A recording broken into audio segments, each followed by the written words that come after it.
Que Dieu vous bénisse. Mungu awabariki. On peut se lever. Tunaweza simama.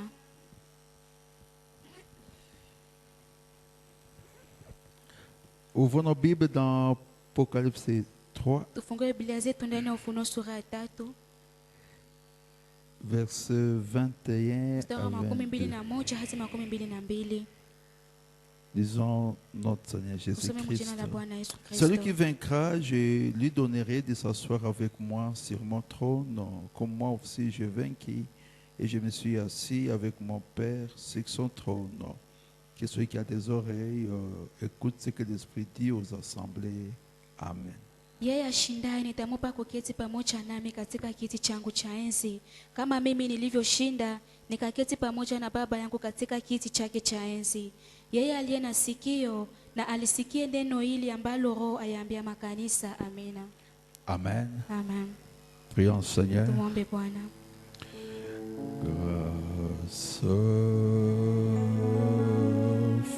infinie de notre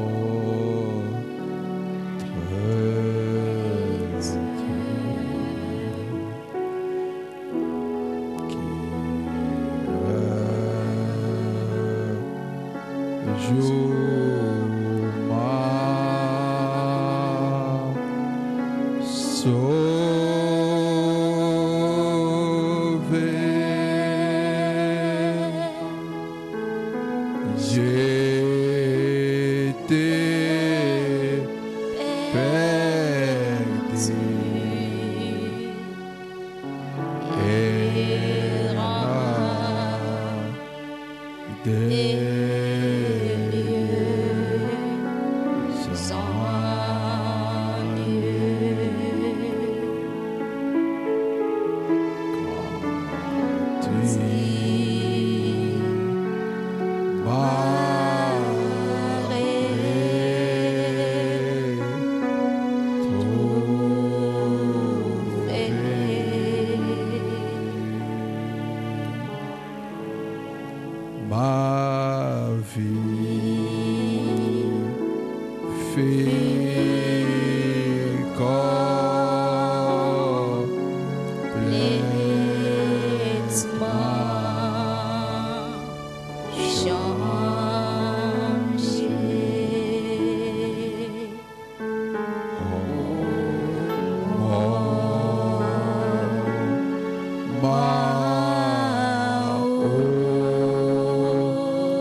qui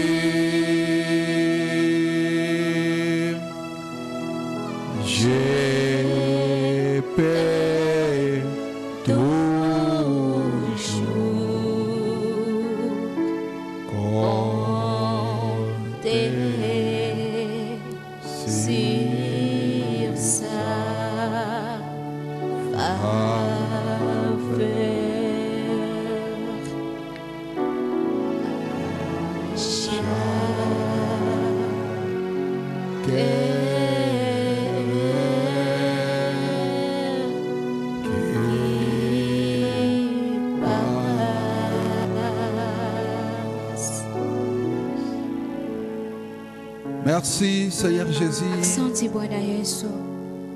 Merci pour ces moments gratuits dans ta Asante kwa hii présence. muda tena ndani ya uwepo wako.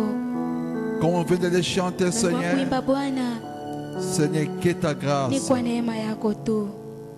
Nous ne te connaissions pas, Seigneur. Hatukukuwa na kujua Bwana. Chacun de nous vivait Kila comme mmoja il wetu alikuwa voulait. anaishi kisa alikuwa Il n'y a rien qui anapenda. les reprochait. Hakuna kitu ya kumwonya alikuwa nayo. Mais dans ta grâce, Lakini ndani ya neema yako, dans ta bonté, ndani ya wema wako, tu es venu nous chercher ulikuja kututafuta et tu nous as trouvés. na ukatupata. Dès ce moment, Seigneur, Tokea hiyo wakati tu as Bwana, changé nos vies, ukabadilisha tu as maisha changé yetu, nos goûts, tu ukabadilisha as ladha changé zetu, nos désirs. ukabadilisha haja zetu. Voilà pourquoi nous Na chantons cha Bwana tunaimba grâce infinie. neema bila mwisho. Merci Seigneur. Asante Bwana, Merci pour cette soirée. asante kwa hii Nous sommes venus jioni. encore nous entraîner Tulikuja tena tukipata pour savoir mafunzo ili comment tujue vaincre. namna gani ya kushinda. Qui te plaît alors ce soir Nikupendeze basi de me jioni, regarder sous le kuniangalia sang. chini ya damu. Regarde mes frères et Angalia sœurs ndugu na dada sous zangu le chini ya sang. damu. Pardonne tous nos péchés. Samehe makosa Je demande zetu pardon zote. de mes péchés. Naomba usamehe dhambi Pardonne les zangu. péchés mes Samehe frères et dhambi za ndugu sœurs. na dada. Blanche-nous comme Tufanye neige. weupe kama theluji. Agrée encore notre Kubali adoration. tena mabudu yetu. Nous savons plus où aller, Hatujui Seigneur. tena mahali pa kuenda Bwana. Notre refuge n'est qu'en toi. Tu es notre forteresse. Ni wewe kimbilio Et nous letu. comptons que c'est ta Na grâce. tunategemea tu neema Fais yako. quelque chose ce soir Fanya kitu fulani qui va encore jioni. nous rapprocher Ambapo tutakukaribisha davantage de tena toi. zaidi kwako Car tu nous wewe. as dit, Kwa kuwa celui qui ulituambia vaincra, il atakayeshinda va s'asseoir avec moi ataketi pamoja dans mon nami trône. ndani ya enzi yangu. Exauce notre prière. Jibu maombi yetu. Domine l'atmosphère. Tawala mazingira. Soutiens la commission. Shikilia tume. Toi, Christ pour Wewe moi. Kristo Le kwangu. fond de farine. Sadaka ya unga. Je te fais confiance. Nakutumainia. Obéissant à ta parole. Neno Je lako. m'écarte du chemin. Nashondoa Ou njiani. encore le don Mpaka tena divin kama que tu as mis kiungo en ambalo moi. uliweka ndani Et yangu. sauve une âme ce Na soir. uokoe nafsi jioni. Si qu'on se lève qui Tayari vont midomo ambayo parler, itaongea. si qu'on ses oreilles qui Tayari vont masikio ambayo recevoir, écouter yatapokea la na parole. kusikia neno. Oui, pour qu'on saute de ce lieu, Tunapotoka nous nafasi puissions hii, parler comme ceux tuseme qui allaient kama à wale Emmaüs, wanaenda Emau, que nos ya kwamba cœurs mioyo yetu ne mettez pas dedans de haikuwekaweka ndani nous, car yetu nous parlez pas la parole. alipotuzungumzia kupitia neno. Commencez finir avec Uanze na umalize nous, pamoja car nous nasi. abandonnons à Kwa ton Dieu. tunashiatililia kwako. Exauce notre prière, Jibu maombi que yetu. tu gardes à ta présence, Tuna uwepo au wako. nom du Kwa jina Seigneur la Bwana Yesu Jésus-Christ. Kristo. Amen. Amen. Que Dieu bénisse. Mungu awabariki. Vous pouvez vous asseoir. Naweza keti. Je vous salue encore Na wasalimu tena au nom du Seigneur kwa Jésus-Christ. jina la Bwana Yesu Kristo. Amen. Amen. Que Dieu bénisse tout un chacun de nous. Mungu abariki kila mmoja wetu. Bienvenue encore ce soir Karibu tena hii jioni dans la maison Seigneur. ndani ya nyumba ya Bwana. Dieu bénisse pour vos Mungu awabariki sacrifices kwa kujitoa kwenu et qui vous fortifie. na watie nguvu. Amen. Amen. Nous disons merci encore ce soir parce que c'est Tunamshukuru sa tena hii grâce qui jioni kwa nous kuwa ni neema yake rassemble. inatukusanyisha. Merci au Seigneur pour Asante Bwana cette grâce encore. kwa hii neema tena. Nous comptons avec notre sujet sur Tunaendelea na somo yetu comment puis-je juu ya vaincre. namna gani naweza shinda. Alors, nous avons déjà vu que pour Tulishaona ya kwamba ili vaincre, tushinde on ne peut pas vaincre sans Christ. hatuwezi shinda bila Kristo, Parce qu'il est le seul qui a vaincu kwa Satan. kuwa Kristo ni peke yake aliyemshinda shetani, Et Christ, il est la parole. na Kristo yeye ni neno. Si lui, la parole, a vaincu par la parole, Kama Kristo yeye neno alishinda kupitia nous neno, qui sommes ses enfants, sisi ambao ni watoto nous ne yake pouvons pas vaincre autrement hatuwezi shinda namna si ce nyingine n'est que par la parole. isipokuwa tu kupitia neno, Cela explique na ile nafasiria pourquoi il y a la nouvelle naissance. sababu ya kuzaliwa mara ya pili. Toute première naissance, Kila kuzaliwa kwa kwanza yote c'est un gâchis. ni uchafu, On ne peut pas vaincre na hatuwezi shinda avec la première naissance. pamoja na kuzaliwa yetu que ya nous avons eu de nos kwanza parents. ile tulipata kupitia wazazi wetu. Toute personne, Kila mtu, tout homme kila mwanaume, toute kila femme mwanamke qui est né comme nous naissons, ambaye alizaliwa kisi tunazaliwaka il ne peut pas vaincre hawezi shinda s'il s'arrête à cette naissance. kama anasimamia kule kuzaliwa ya kwanza. C'est la raison pour laquelle Na ndio la maana première doctrine de Jésus mafundisho ya kwanza ya était Yesu vous devez naître. ilikuwa ni mnapashwa zaliwa mara Parce ya que quand vous pili. naissez de Kwa kuwa wakati nouveau, unazaliwa mara ya pili, vous changez de hapo direction. unabadilisha mwelekeo. Vous allez à Goma, comme je Mbele l'ai dit, ulikuwa naenda Goma, vous commencez à aller à Uvira. lakini sasa On unaanza ne vous kwenda verra plus Uvira du côté de na la bata kuonaka place. tena ngambo ya kuplase. C'est une personne changée. Ni mtu mwenye C'est une alishabadilika, personne ni transformée. mtu mwashageuzwa, Sa manière de parler, maneno sa yake ya manière de kusema, vivre, namna yake ya son kuishi, comportement. tabia Il yake. est né de nouveau. Yeye alishazaliwa upya, Il est changé. Il est alishabadilika, transformé. alishageuzwa, Il est appelé à vaincre. na yeye anaitwa hapo kushinda. Mais si vous restez à votre première naissance, Lakini kama unazaliwa kule kuzaliwa tel kwa que votre kawaida, mère vous a mis au kama monde, vile mama yako alikuzala, vous ne vaincrez jamais. hawezi kushinda. On ne vainc pas comme ça. Mtu washindake vile. Nous avons parlé mercredi Tulisema siku ya d'Ilis de la tatu vallée, juu ya ua la qu'on Gondeni appelle aussi les nénuphars. ambao wanaita pia ni Frère mifaa. Branham l'appelle un Anaita vainqueur. mshindaji. Comment il est Na vainqueur? namna gani yeye ni mshindaji? Frère Branham dit, Ndugu Branham dans anasema, comment puis-je vaincre? Dana namna gani naweza shinda? Au paragraphe 92, Shairi yake 92 allons jusqu'à 96 d'abord. hadi Il dit, 96 anasema, voyez-vous, naona comme je le disais au début, kama vile nilikuwa nasema hapo mwanzo, vous naissez vaincus. Unazaliwa na ulishashinda. Unazaliwa na ulishashindwa. Vous naissez vaincu. Unazaliwa na ulishashindwa. Et cette naissance-là ne pourra jamais vous amener à la vie. Na ile kuzaliwa kawaida ile haizi kufikisha kuuzima. Parce que vous naissez vaincu. Kwa kuwa ulizaliwa na ulishashindwa. Et vous êtes dans un monde vaincu. Na uko ndani ya ulimwengu yenye ilishashindwa. Au milieu des gens vaincus. Katikati ya watu waliofeli. Au milieu des credos vaincus. Katikati ya mapokeo ulioshindwa. Des dénominations vaincues. Katikati ya madhehebu ulioshindwa. Vous devez trouver les moyens d'obtenir la victoire. Unapaswa pata namna ya wewe kupata ushindi. Amen. Amen. C'est comme les lys. Ni kama vile ua.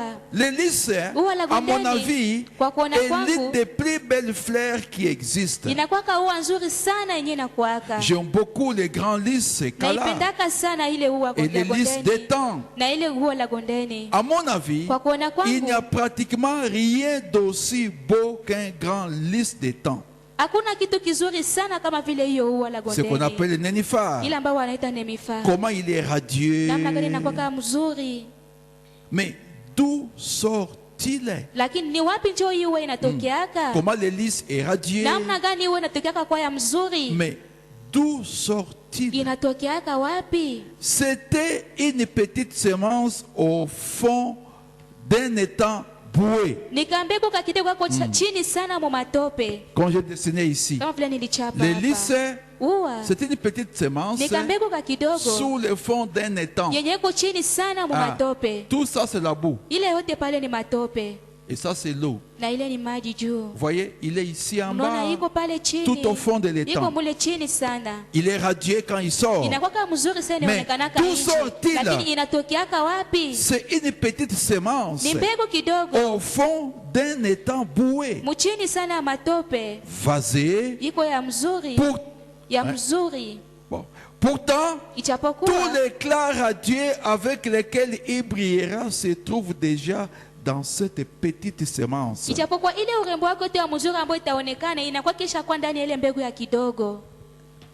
C'est la prédestination. Vous voyez, il est ici.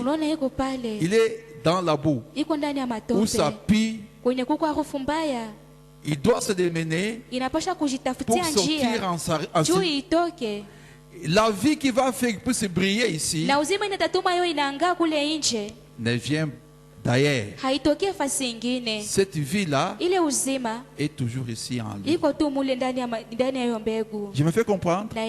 Donc c'est une semence qui est au fond de l'étang, qui doit se frayer un chemin dans des difficultés, dans des épreuves. Et quand il va apparaître la surface, il va montrer sa beauté. Mais cette beauté qu'il va montrer ne vient pas de l'extérieur. C'était toujours en lui, bien qu'il était dans la boue. Et Frère Branham compare cette boue, il appelle la boue du péché. C'est comme ça qu'était tout vrai chrétien qui est chrétien aujourd'hui. Tout vrai chrétien qui est aujourd'hui était aussi dans la boue du péché, comme les lys. S'il reçoit Christ en lui et qu'il arrive à briller comme les lys, ce qui fait qu'il brille ne vient pas de l'extérieur. Non, la semence qui fait briller le chrétien qui a reçu Christ dans son cœur était toujours en lui. Branham dit, pourtant, tout l'éclat radieux avec lequel il brillera se trouve déjà dans cette petite semence. Déjà là, pendant qu'il est dans la vase. Mais il doit lutter chaque jour, sachant qu'il y a quelque chose. Il est noir, il est sale, il est crassé, il est visqué, il vit dans cette vase.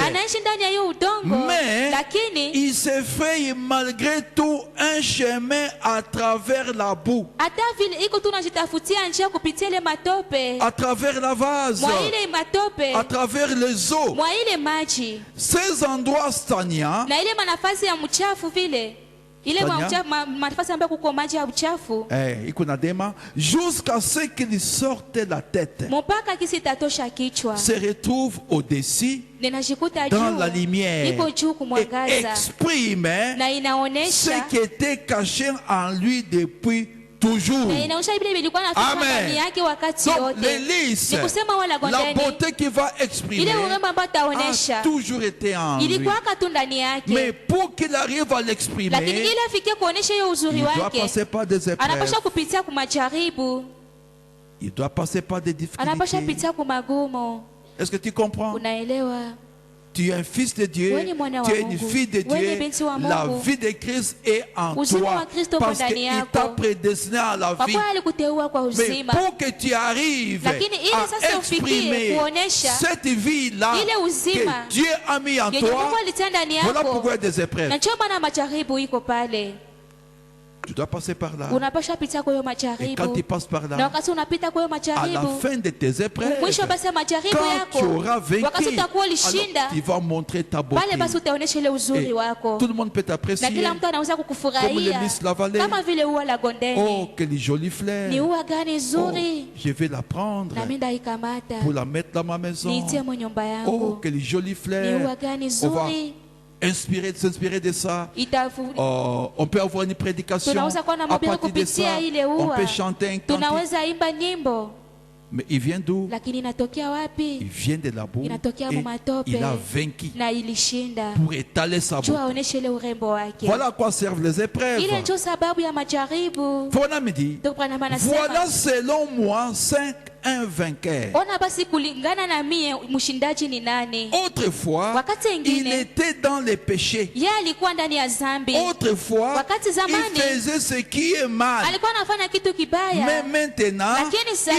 il ne se fait plus de soucis pour ça. yeye hana tena mashida juu ya ile. Amen. Amen. Qu'est-ce qu'un vainqueur? Na mshindaji ni C'est nani? quelqu'un autrefois Ni mtu ambaye qui zamani était dans les péchés, alikuwa ndani ya zambi comme le lys la kama vallée, vile ua la qui gondeni, faisait le mal. mtu ambaye alikuwa anafanya mambo mabaya Autrefois, zamani même huko, maintenant, lakini il ne sasa se fait plus de soucis pour ça. ajisumbue tena kwa sababu ya ile, Il a changé. alishabadilika, Il devient vainqueur. anakuwa mshindaji. Autrefois, Zamani il faisait ce qui est mal. alikuwa anafanya vitu vibaya, Mais maintenant, lakini sasa pourquoi regarder de nouveau dans les temps? Johni tena ngaliki naangalia mwa wakati ya zamani, C'est l'Lys de la vallée hii wala gondeni qui sort au-dessus des eaux ambao anatoka juu et ya qui maji montre sa beauté, na anaonesha urembo ne peut wake, plus rentrer dans la boue. hawezi tena Non. kukutia mu matope, hapana.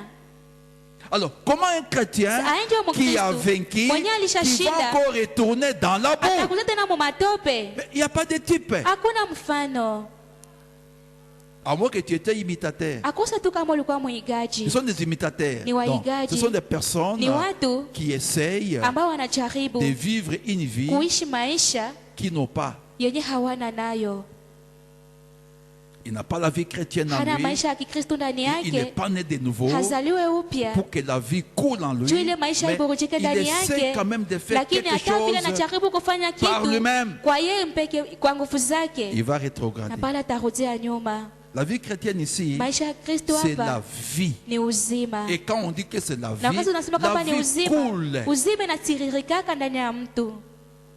Si tu imites la vie Kama wewe chrétienne, unaiga maisha ya ça va Kikristo tomber. itaanguka. Ça va arriver à un point tu ne peux plus aller Itafika wakati plus kwenye loin. haizi tena songa Ça va mbali tomber. na itaanguka. Il faut que ça soit une naissance. Inabidi kwanza kuzaliwa. Le lys vient de la boue. Huwa anatokea De la kama boue du péché. matope, matope ya Il zambi, sort na vainqueur. anatoka kwa Il ne mshindaji, peut plus rentrer na dans la hawezi boue. tena kukutia ndani ya matope, En aucune façon. hawezi tena. Voyez? Non. Fona me dit, Donc, Branham voilà anasema, selon moi, ona basi c'est kulingana qu'un na mie vainqueur. mshindaji ni nani? Autrefois, Wakati il était dans les iliyopita péchés. yeye alikuwa mumozambi, Autrefois, zamani huko il faisait ce qui est mal. alikuwa anafanya kitu kibaya, Mais maintenant, lakini sasa il ne se fait plus de soucis pour ça. hajisumbui tena kwa ile. Autrefois, Zamani, il faisait ce qui est mal. alikuwa anafanya vibaya, Mais maintenant, lakini sasa pourquoi regarder de nouveau dans la boue? kwa nini tena ungaliki Voyez, naangalia umatope? Unaona, Dieu, Mungu par sa prédestination, kupitia kuteua kwake, voyez, unaona, il a vivifié cette semence. yeye alitia uzima hiyo mbegu, Et elle se fraye un na chemin, hiyo mbegu iko nashitafutia voyez, njia, pour unaona, venir à la ili lumière. itoke iangalie kumwangaza. Et maintenant, Na sasa, elle est au-dessus de toutes choses. Ile mbegu iko juu ya ile mazambi Elle a yote, vaincu. ilishashinda. Voyez, Unaona, elle ne s'exprime pas pendant qu'elle est là en Na- bas. ile mbegu haitazionesha ile wakati ingaliki mle chini mu matope, Elle monte inapanda juu pour s'exprimer. ili basi ioneshe urembo wake. Et vous, Na weye, vous non plus, na wewe dans pia, votre péché, ndani ya zambi yako, votre adultère, ile ukahaba tout wako, ce que dans quoi vous viviez, ile yote wenye ulikuwa naishi hamo zamani, vous n'exprimiez rien. hawezi kusema, hawezi kuonesha kitu, Vous n'exprimiez rien. dans le haukukwaka passé. nasema kitu, Mais il y avait une semence en vous lakini kulikuwaka mbegu ndani qui a yako pu se frayer un chemin yenye ilijitafutia jusqu'à la njia lumière. mpaka kumwangaza. Amen. Amen. Et maintenant, Na sasa, vous êtes dans la présence de Jésus-Christ, uko ndani ya uwepo wa Yesu dans la Kristo, lumière du Fils. ndani ya mwangaza wa mwana. Cela a manifesté ce que vous étiez réellement dès le commencement. Na ile basi kaonesha kile ulikuwa katokea mwanzo. Vous voyez ce que je veux dire? Unaona kile mimi napenda kusema, Vous avez vu la lumière. wewe uliona mwanga Vous êtes épanoui. na ukapanuka tena Vous zaidi, avez ouvert votre cœur. ukafungua moyo wako, Et maintenant, na sasa vous êtes un lys. wewe ni ua. Vous vous rappelez ma prédication sur les lys? Unakumbuka ile mahubiri yangu juu ya ua, Les révérends lys, ule mheshimia ua comme ils travaillent, kisa natumikaka, pourtant ils ne croient pas. ijapokuwa ye hakomae. Voilà. Unaona, Ils ne croient pas. ye hakomae. Cependant, Kwa hiyo Salomon, même dans toute sa gloire, Salomoni ndani ya utukufu wake n'a wote, pas été vêtu comme l'un d'eux. naye hakuishi kama mmoja wao. Salomon, dans toute sa gloire, Salomoni ndani ya n'a pas utukufu été wake vêtu, wote vêtu comme les lys.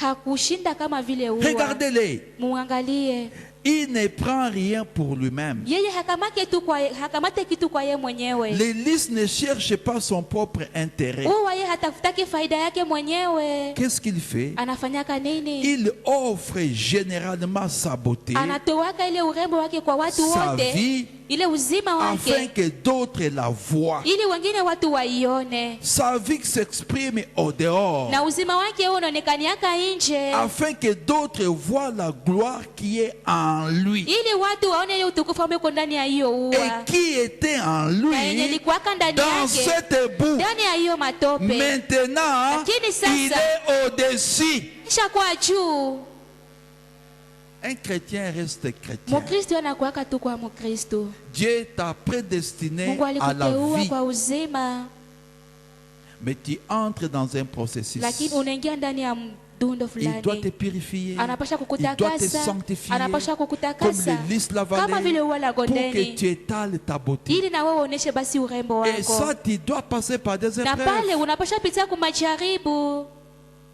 Oui, Ndio c'est la voie pourvue par Dieu. njoo njia yenye iliandaliwa na Mungu, Pour que tu étales ta beauté. ili na wewe uoneshe Voilà pourquoi uzuri tu passes wako, par des na njoo épreuves. unakuwa unapitia kwa ile Et magumu, à la fin de tes na kumwisho wa épreuves, majaribu yako tu sors un vainqueur. utakuwa mshindaji. La vie qui est en toi Uzima yenye iko ndani a yako toujours été en toi. inakuwaka tu ndani Mais yako, tu ne pouvais jamais lakini l'exprimer haungeliweza kuionesha tant que tu mbele étais dans la vie du wakati tu péché. ulikuwa ndani ya maisha ya zambi. Maintenant que tu viens à la Sasa lumière, hivi unakuya cette vie kumwangaza, maintenant peut ile s'exprimer. basi uzima inaweza kuonekana. Faut maintenant continuer à dire. Ndio Bwana anaendelea kusema, Il dit, anasema voilà ce qu'est le vainqueur. ona basi mshindaji ni nani? Il a vaincu la boue, Yeye alishinda matope, il a vaincu les choses du monde. alishinda mambo ya ulimwengu, Et maintenant, na sasa il donne généreusement. anatoa ile uzuri wake kwa ujumla, Il s'offre au regard de tous. anajitoa kwa macho ya wengine wote, On ne peut rien lui reprocher. na hatuwezi kumuonya kwa kitu yoyote. Voilà. Njoo ile, Voyez, unaona, il est un vrai vainqueur. yeye ni mshindaji wa Maintenant, kweli. on ne peut plus dire, on ne peut plus rien dire de lui. Sasa hatuwezi sema kitu kibaya juu yake. Qu'on dise, Baseme il est sorti de la boue. alitokea mu matope. Mais maintenant, il n'est plus dans la boue. Lakini sasa haiko tena mu Il est matope. au-dessus de tout ça. Alishakuwa juu ya bila Amen. vyote. On ne doit pas revenir sur ce qu'il était auparavant. Qu'est-ce qu'il est maintenant? Iko nini sasa? Il est au-dessus des Yeye eaux. iko juu ya maji. C'est comme la femme Ni samaritaine. kama vile mwanamke Msamaria. C'était une prostituée. Alikuwa kahaba. Vous connaissez bien l'histoire, non? Unajua mzuri ile habari. Il avait 6 maris, Alikuwa kana waume wa 6. une prostituée. Alikuwa kahaba. Mais regardez, Lakini mwangalie. quand la lumière l'a rencontré, Wakati mwangaza parce que alikutana la naye. lumière c'est Christ, Kwa kuwa mwangaza ni et Kristo. la lumière l'a Na ile révélé nuru ikamfunulia ce qu'elle était. kenye alikuwaka. Comme elle avait la semence de vie en elle, Vile alikuwa na mbegu ya uzima ndani yake.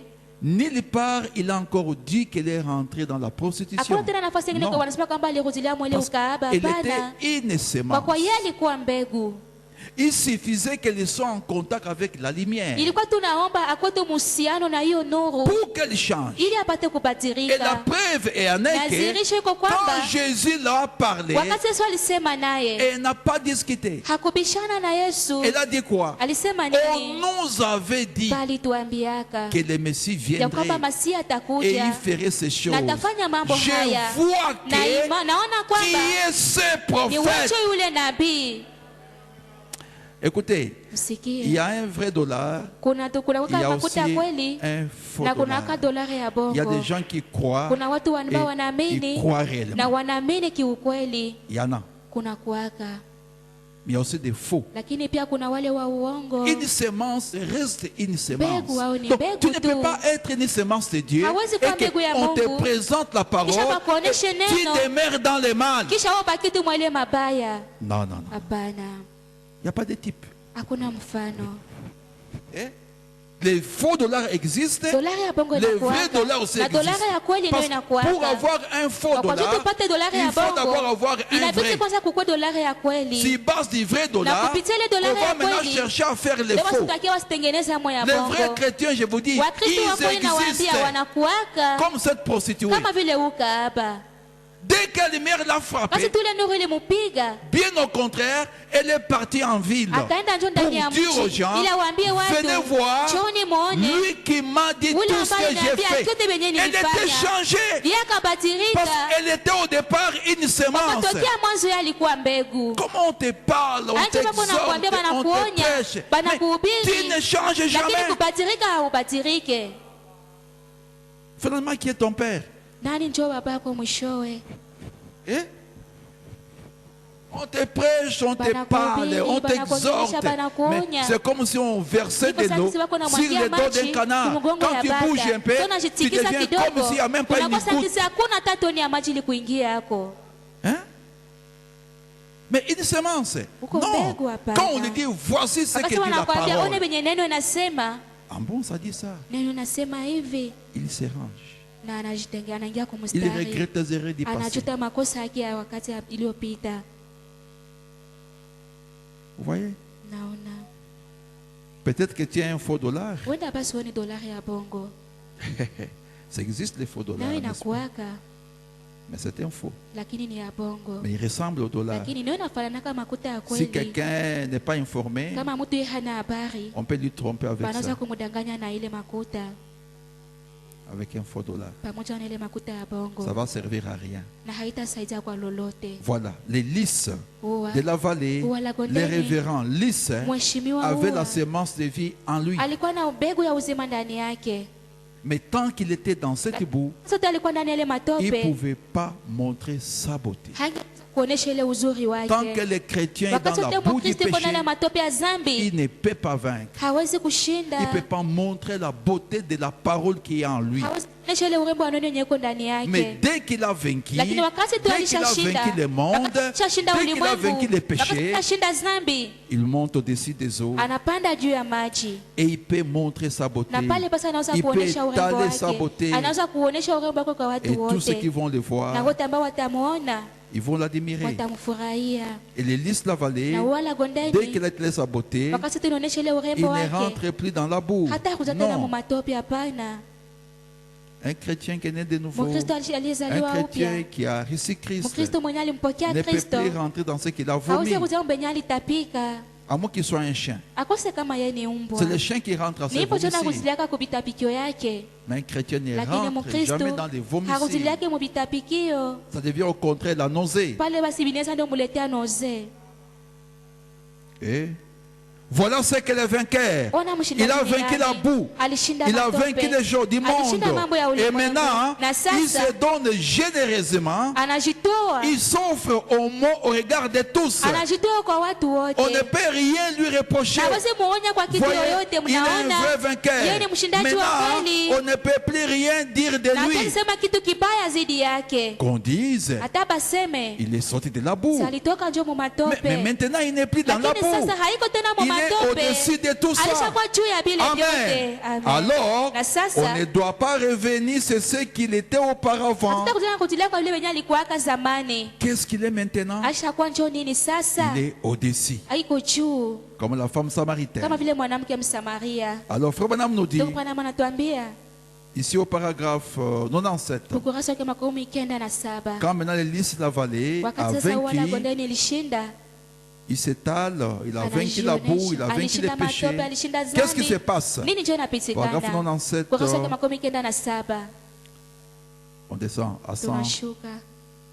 Il dit, Anasema, alors l'abeille passe près de lui sasa nyuki inapita karibu yake et dit, na inasema, quel parfum agréable. ni harufu gani nzuri, J'ai bien envie d'aller récolter ma part. niko na nia kwenda kamata sehemu yangu hapo. Il ouvre tout bonnement son cœur. Na anafungua tu moyo wake kwa uweri wake, Allez, viens. njoo uingie. Et le lys dit, allez, viens. Na huwa anasema D'accord. kuya uingie, Tous prennent ce qu'il a.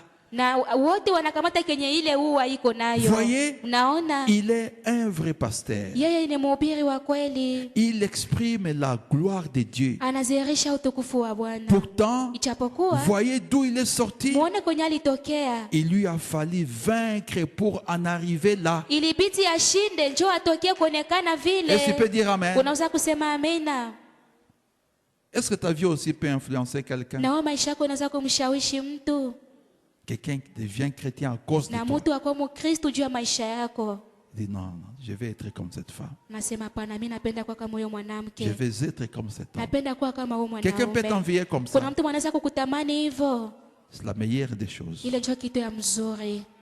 Il fut un temps Na kulikuwa wakati ambao lui ou elle, yule mwanaume yule mwanamke ils étaient jeunes, walikuwa vijana, beaux, walikuwa wazuri, séduisants. walikuwa wa kutongoza, Ils ont subi de nombreuses tentations, nao walipata majaribu mbalimbali, mais ils ont vaincu tout cela. lakini walishinda Voyez, yoyote. ils ont Mnaona, vaincu. walishinda. Et maintenant, Na sasa ils expriment la vraie beauté. wanaonesha ile uzuri wao wa kweli, Christ dans leur vie. Kristo ndani ya maisha yao. Remarquez, Tambueni, exprimé en traversant la boue. wakionyesha ile uzuri wakipitia ndani ya matope. Et la boue, Frère Branham l'appelle les Na matope épreuves. tuko pana naita majaribu. Jésus nous a donné l'exemple. Yesu alitupatia mfano, Nous a montré comment alituonesha namna faire. gani ya kufanya. C'est ce que nous voulons savoir. Ndio tunapenda kujua Comment vaincre. namna gani ya kushinda. Jésus nous a dit comment Yesu faire. alituambia namna gani ya Voyez, kufanya. Unaona, l'humilité. unyenyekevu.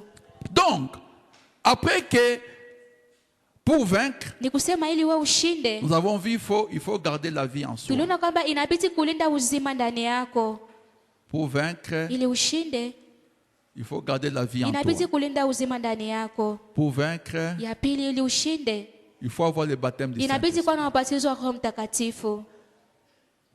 Avoir le baptême du Saint-Esprit Kuwa na ubatizo wa Roho Mtakatifu pour vaincre. ili ushinde. La vie en soi, Ile uzima kuilinda ndani yako. le baptême du Ya Saint-Esprit pili, kuwa na ubatizo wa Roho Mtakatifu pour vaincre. ili ushinde. Il faut être comme les 8 du temps de Inabidi Noé. Inabidi Comme le uwe huit kama là. vile wale wanane ambao walishinda kwa wakati wa Nuhu. Ils ont écouté la parole. Walisikia Pas seulement neno, écouté, haiko tu mais kusikia, ils ont mis la parole lakini na en wakati pratique. hayo neno ndani ya matendo yao. On a vu ça, n'est-ce pas? Tuliona. C'est la raison que les 8 étaient sauvés Na du njoo temps de alituma wale Noé. wanane Ils ont wanaokolewa kwa wakati écouté wa la Nuhu. parole de leur jour Walisikia neno ya et siku ils l'ont yao mis en na pratique. wakaitana Ils ya sont matendo entrés au na moment wakaingia ndani ya opportun. safina kwa wakati inayofaa. Maintenant, quatrièmement, Sana ya pour ine, vaincre, ili ushinde, il faut être humble. inabidi uwe mmoja kati yao. Voilà me dit humble. Inabidi uwe mnyenyekevu. Jésus nous a donné l'exemple. Yesu alitupatia mfano. Il a fait quoi? Alifanya nini? Il s'est saint, il a pris un linge, Alikamata kitambaa il a lavé les pieds des disciples, na akaosha miguu ya wafuasi il les a wake, essuyés. akawapanguza Le miguu. Dieu du ciel lui-même s'est humilié. Mungu mwenyewe wa mbinguni akajinyenyekeza, akajishusha. Nous ne voulons pas être humiliés. Si hatupendi tuzarauliwe. C'est pour ça que les femmes ne veulent pas laisser pousser leurs cheveux. Na ni kwa hiyo Voyez. tu wanawake hawapendi wakomalishe nywele Et zao, qu'elles ne veulent pas s'habiller comme il convient à des dames. na hawapendi wavale kama vile wanawake wanapashwa vaa. De même, les hommes Kazalika vile ne veulent wanaume pas. Voyez, hawapendi. c'est la Mnaona même chose. jo ile kitu, Ils se trouvent humiliés. wanajikuta wakifanya hivyo watazarauliwa. Mais Jésus, Lakini Yesu constamment, kwa wakati regardez yote, qui il était. mwangalie Yesu alikuwa nani. La grandeur. Alikuwa ni ule ukubwa. Là, je vais dire quelque chose. Pale napenda kusema kitu fulani. La grandeur s'humilie. Ukubwa ukajishusha. Je suis chaque.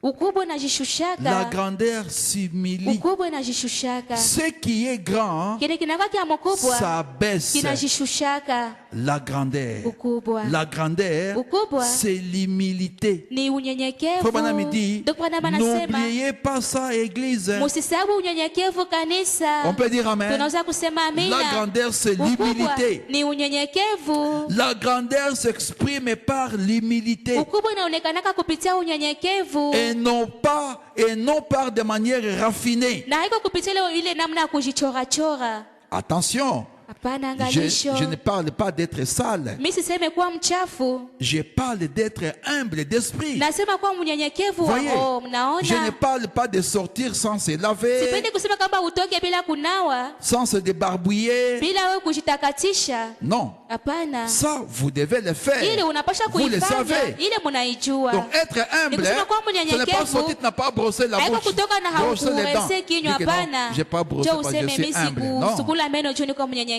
tu es sale. Uko Et mchafu puis la santé, c'est un démon. na kisha bushega ni pepo.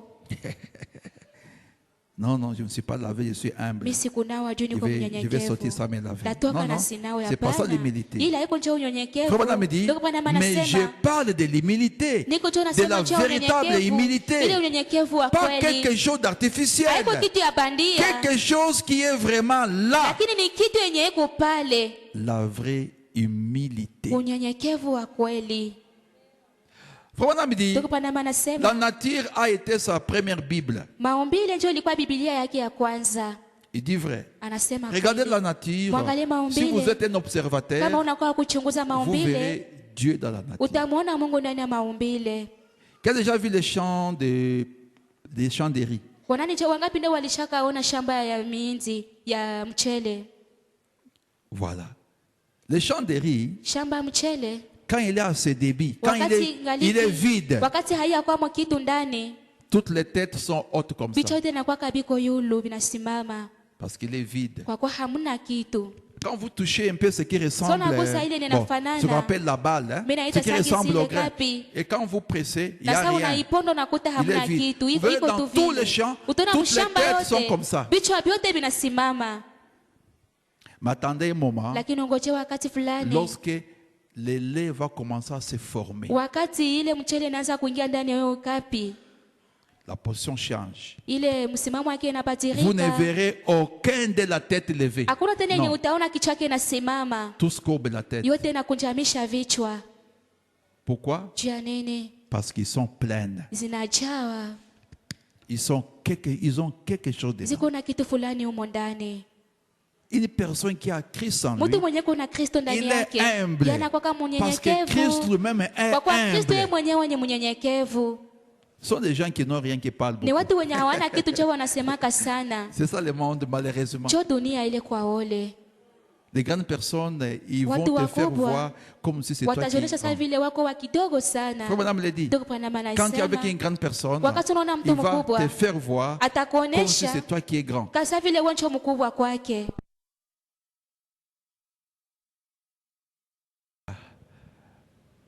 Les grandes personnes, Watu wakubwa quand vous êtes avec eux, wakati uko pamoja ils nao vous donnent l'impression wanakuonesha saa que vile c'est vous qui êtes grand. wewe ndio mkubwa kwao. Et les riz, quand il est vide, les Na riz, mchele wakati hamna kitu ndani il a la tête comme ça. unaona kichwa chake kinashimama Parce qu'il est vide. kwa kuwa hamna kitu ndani. Mais dès qu'il est rempli, Lakini wakati tu inayala vous le verrez tous comme ça. utaona yote ishakunjamisha kichwa, Il courbe la tête. inakunjamisha Parce kichwa. qu'il y a quelque chose qui est en lui. Kwa kuwa muna kitu fulani ambayo iko ndani yake, Il devient humble. inakuwa tulivu, Il s'humilie. inajishusha. Voyez, Naona aucun chrétien n'est orgueilleux. hakuna Mkristo mwanakuwa wa kiburi. Frère me dit, Ndugu Branham anasema les esprits arrogants ne viennent pas de Dieu. maroho za kiburi hazitokane na Mungu. Un chrétien n'est pas orgueilleux. Mkristo Non. kwake wa kiburi Il est hapana, humble. anakuwa kancho Parce que celui qui mnyenyekevu. est humble Kwa kuwa mwenye anakuwa habite en mnyenyekevu lui. iko ndani yake. Lisons qu'est-ce que l'humilité. Tusome unyenyekevu ni C'est pas nini. marcher comme s'il ne peut pas casser un œuf. Haiko Non. kutembea sasa mwauta pasula liai, hapana. Non. L'humilité, Hapana. une personne Unyenyekevu humble, mtu c'est la mnyenyekevu personne qui vit la parole. ni mtu mwenye anaishi neno. C'est ça être humble. Ule ndio Parce que vous mnyenyekevu. vivez la parole. Kwa kuwa unaishi neno. Lisons frère Branham. Tusome ndugu Branham. Humilie-toi, Jinyenyekeze. paragraphe 83. Kurasa yake 83. L'autre jour, Siku ingine j'ai parlé à un homme nilikuwa naongea na mtu qui est mmoja en train d'organiser une église ambaye iko najenga kanisa qui s'est retiré d'une organisation où il avait été. na alitoka kama mzee mwenye alikuwa kama mbele. Eh bien, na il s'agit hebu des frères Bons. inahusu ndugu Bons. Et cette église Na ile kanisa où il avait été, kwenye alikuwa kama ils avaient eu cette grande église-là walikuwa na ile kanisa kubwa pendant longtemps. wakati muda Et le mrefu, Seigneur bénissait. na Bwana alikuwa na wabariki. Et puis, Na kisha les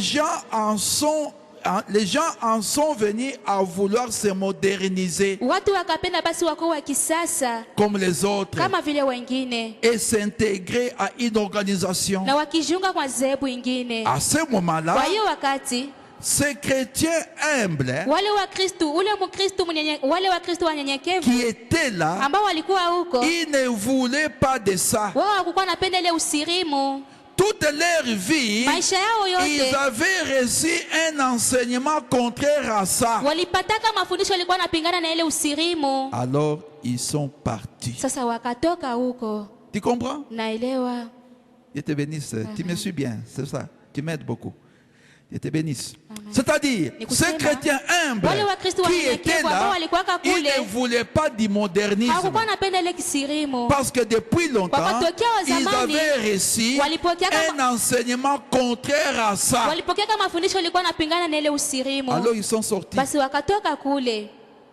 Être humble, Kwa ce n'est pas mnyenyekevu, sortir quand sale sans être lavé. haiko Non. kutoka uchafu bila kunawa, hapana. Être humble, Kwa ce n'est pas mnyenyekevu marcher dans la rue haiko comme si kutembea tu ne peux pas kunjia casser un œuf. sangi mauta Non. pasula liai, Être hapana. humble, Kwa c'est mnyenyekevu vivre la ni parole. kuishi Quand on neno. te montre la Basi parole, wanakuonesha tu neno, l'acceptes, tu la unaikubali, crois, tu unaiamini la vis. na Voilà un unaiishi. homme humble. Njoo mtu mnyenyekevu ule. C'est comme David. Ni kama vile Daudi Il avait commis un péché. alifanyaka zambi, Il a couché avec la femme de quelqu'un d'autre. alilala na mwanamke wa mwingine, Quand on lui a montré son péché, na basi walimuonesha zambi yake, il s'est humilié. akajishusha. Il a fait quoi? Mungu Il a akafanya pris nini? le sac. Akakamata Il a saki, prié. akaomba, Il a demandé pardon à Dieu. akaomba msamaha kwa Mungu. C'est ça être humble. Ni vile ndio kuwa C'est mnyenyekevu, vivre la parole. ni kuishi neno, Parce que le monde pense. haiko kenye udunia inawaza. Alors, frère Branham me dit, Ndugu Branham anasema donc comment puis-je vaincre? tena namna gani naweza kushinda? Paragraphe 103, Kurasa ya 103 on descend. tunashuka. Il dit, Anasema Jésus nous a dit comment faire. Yesu alituambia namna gani ya kufanya. Lui, il a vaincu. Yeye alishinda, Ce qui signifie, ambayo inamaanisha vaincre signifie ushinde, inamaanisha supporter l'épreuve. kuvumilia majaribu. Est-ce qu'on me suit bien? Munafuata vizuri. Le message, c'est vraiment le dictionnaire de la Bible. Ujumbe kabisa ni kamusi ya Biblia. garder la vie en soi, kulinda uzima ndani tu seras yako, vainqueur. utakuwa mshindaji. Avoir le baptême du Ukiwa na ubatizo wa Roho Saint-Esprit, tu Mtakatifu, seras utakuwa vainqueur. mshindaji. Écoute la parole de ton jour Usikie neno siku et la yako mettre en na pratique. uitie kwa matendo, Tu seras utakuwa vainqueur. mshindaji. Être humble, Kuwa mnyenyekevu, tu seras utakuwa vainqueur. mshindaji. Cinquièmement, Na ya tano, pour vaincre, ili wa ushinde, c'est supporter l'épreuve. ni kuvumilia majaribu. Comment puis-je vaincre? Namna gani naweza shinda? Il faut supporter l'épreuve. Inabidi kuvumilia jaribu,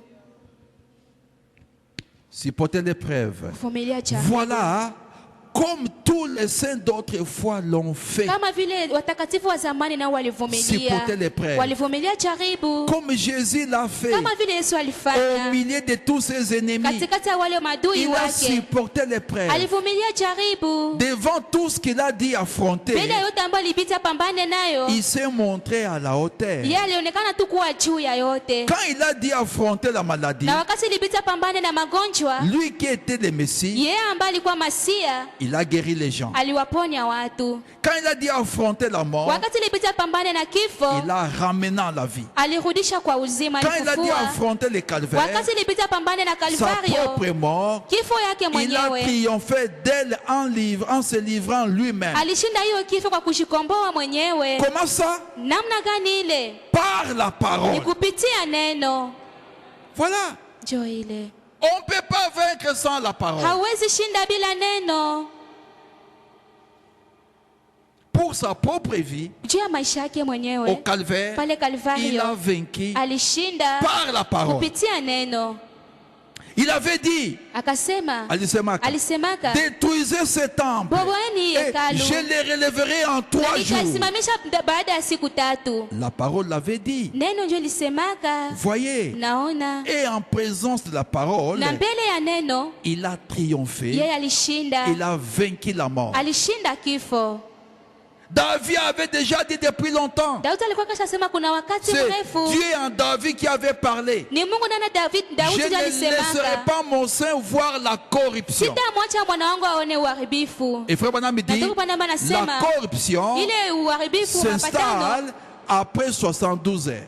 Donc après 3 jours. ni kisha siku 3. La corruption Ile mwili kuharibika s'installe ni après 3 jours. inakuweka kisha siku 3. Voilà pourquoi Jésus, Na ndio maana Yesu, comme disait bien frère Branham, wakati kama il unasema ndugu dit, Branham mzuri anasema il est mort, Yeye il est alikufa, resté dans la tombe alifufuka ndani ya dans kaburi, l'intervalle de 3 jours. katikati ya siku 3, Mais pas exactement 3 jours. lakini haikukuwa na enea siku 3, Parce que la corruption s'installe kwa après kuwa 3 mwili jours. inaharibikaka ni kisha siku 3. Comme c'était déjà écrit, Na vile ilikuwa voilà ilishaandikwa, pourquoi il a vaincu. na ndio maana Yesu alishinda.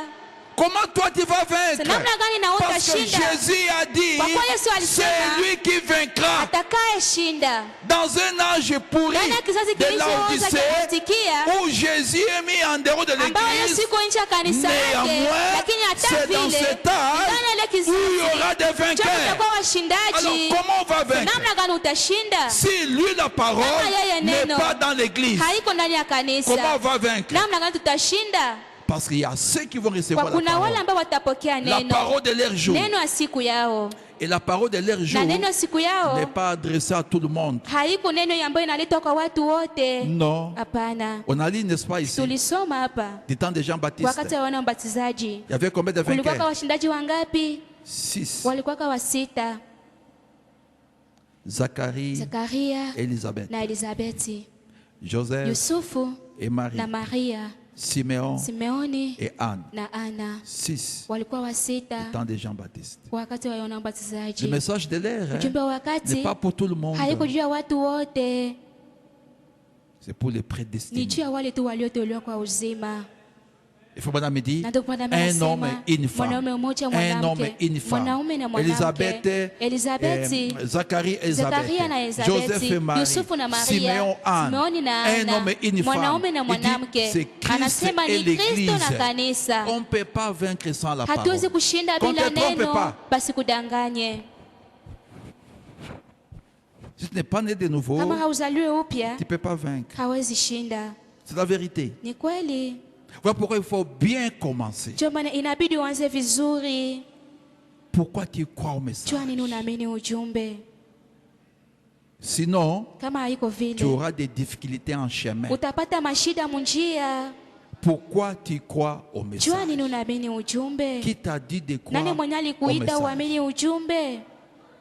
Cette question est très capitale. Ile swali ni ya muhimu sana. Si quelqu'un vraiment prend conscience de Kama ça, kuko mtu mwenye anazamirika il juu ya rentre en ile, lui-même, anajirudia mwenye peke, il sera vainqueur. utakuwa hapo mshindaji.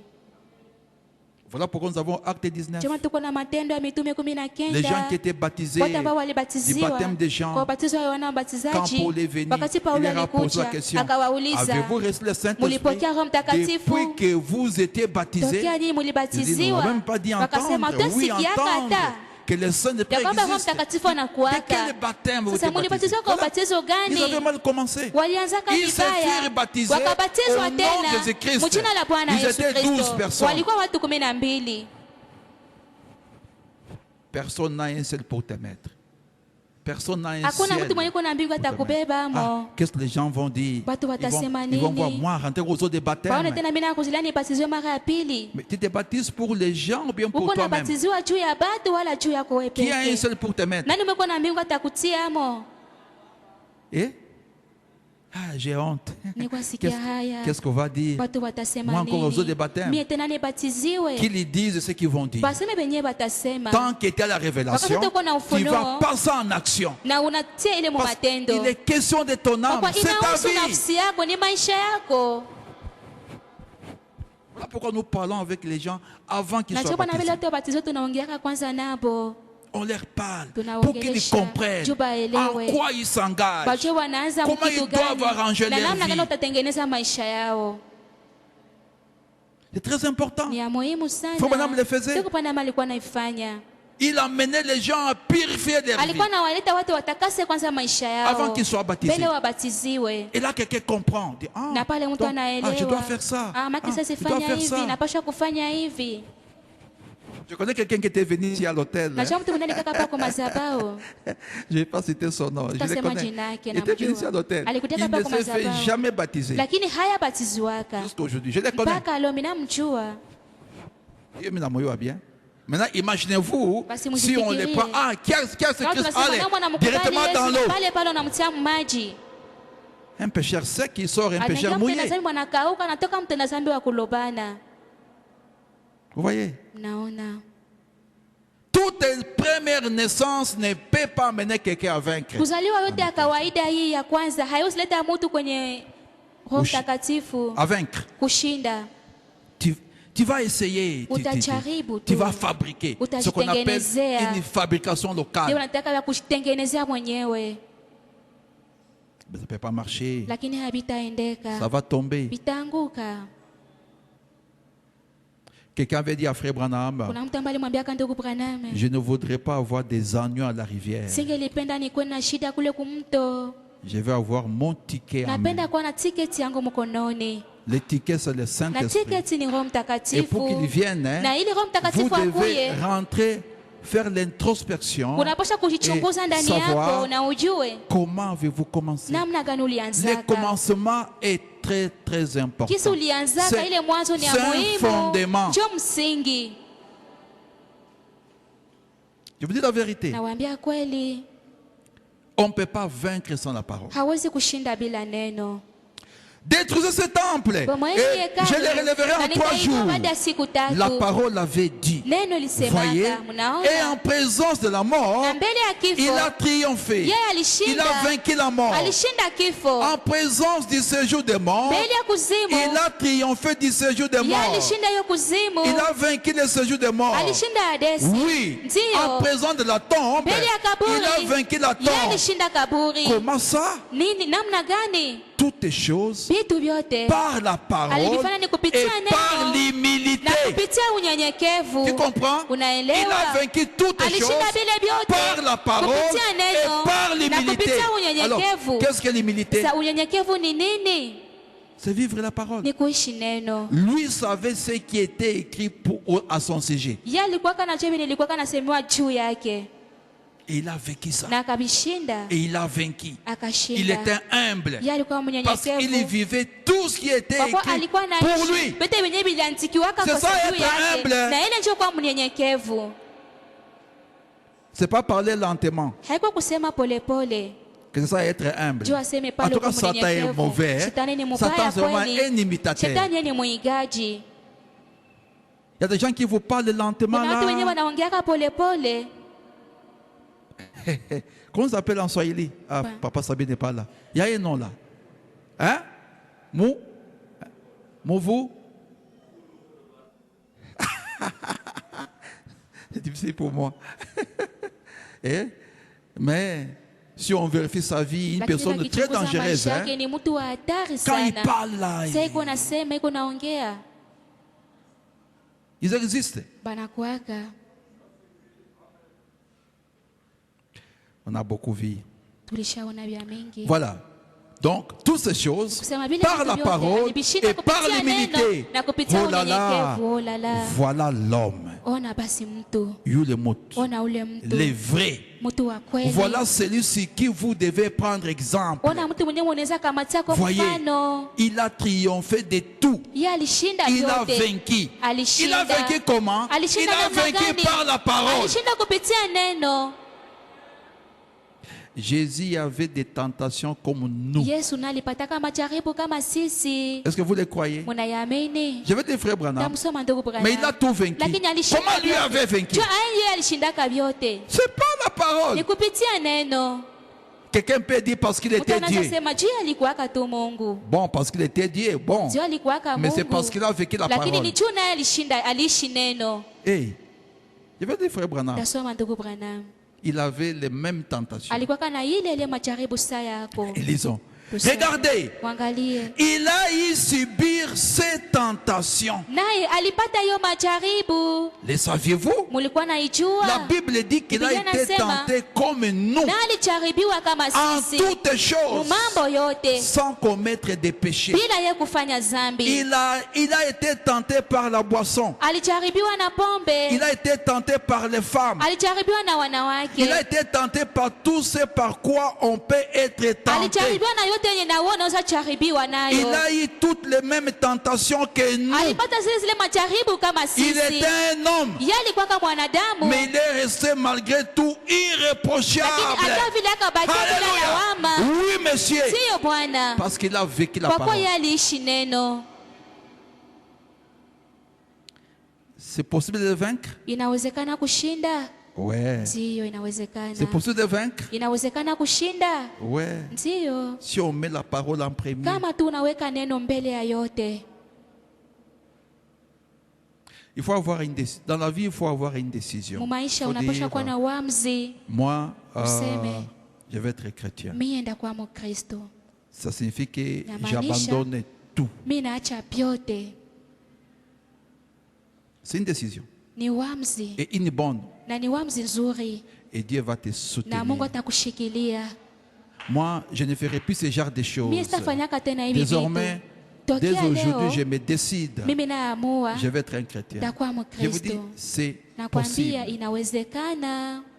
C'est question de se décider. Inahusu tu kuamua. C'est possible. Inawezekana. Mais beaucoup de gens sont indécis. Lakini watu wengi hawakwake na uamuzi. Ils sont indécis. Hawakwake na uamuzi. Frère me dit, Bwana anasema vaincre kushinda signifie inamaanisha reconnaître le diable dans chacune de ses rises. kujua shetani ndani ya ujanja wake wote. Vaincre, c'est Kushinda garder la vie en soi. ni kulinda uzima ndani Vaincre, yako. c'est avoir le baptême Ni du kukuwa na ubatizo Saint-Esprit. wa Roho Mtakatifu. Vaincre, Kushinda c'est écouter ni kusikia le message de votre jour ujumbe wa siku et yako de mettre en na pratique. kuitia ndani ya matendo. Vaincre, Kushinda c'est être ni humble. kukuwa C'est-à-dire mnyenyekevu. vivre Ni la kusema parole. kuishi neno. Vaincre, Kushinda c'est supporter ni les prêts. kuvumilia jaribu. Vaincre, Na c'est kushinda reconnaître Satan ni kumjua shetani dans toute sa ruse. ndani ya ujanja wake wote. Reconnaître Ni Satan kumgundua shetani dans toute sa ruse. ndani ya ujanja wake wote. Comment il fait? Namna gani shetani anafanyaka? Comment il commence Namna gani anaanzaka pour attraper quelqu'un? juu amupate mtu? Tu dois savoir ça. Unapaswa kujua ile yote. Et Une jeune fille qui voit un kijana homme. binti ambaye anamwona mwanaume. Bonjour aujourd'hui. Bonjour. Jambo. Tu es bien habillé. Unavala vizuri. Merci. Asante. Demain, bonjour. Tena kisha Jeune fille. anakusalimia. Comment ça va? Namna Ça va bien. gani? Uko Tu t'habilles mzuri. toujours bien. Unavala tena mzuri. Encore bonjour une autre Tena fois. nakusalimia siku Bon, ingine. prends ça pour les unités. Kamata hii utakia uza mega. Tu n'as pas des yeux. We hauna mecho. Tu n'as pas un discernement. Jusque Hauna là. upambanuzi Tu ne mpaka comprends pale. rien. Hauyaelewa tu kitu. Tu ne comprends rien. Kama huyaelewa Laisse-le te kitu. parler encore. Umwache tena kuongeleshe. Tu vas voir là, il va t'amener. Utaona kwenye Il va te dire, atakufikisha. je t'aime. Atakia kuambia kwa mwisho mimi nakupenda. S'il commence, je t'aime, tu ne vas Kama pas t'arrêter. anaanza anakuambia mwanzo Il mimi va commencer nakupenda à t'attirer atakubali. petit à petit. Ataanza kukuvuta pole pole. Tu t'habilles bien. Hein? Unavala mzuri. Comment? Tu habites où? Unaishi wapi?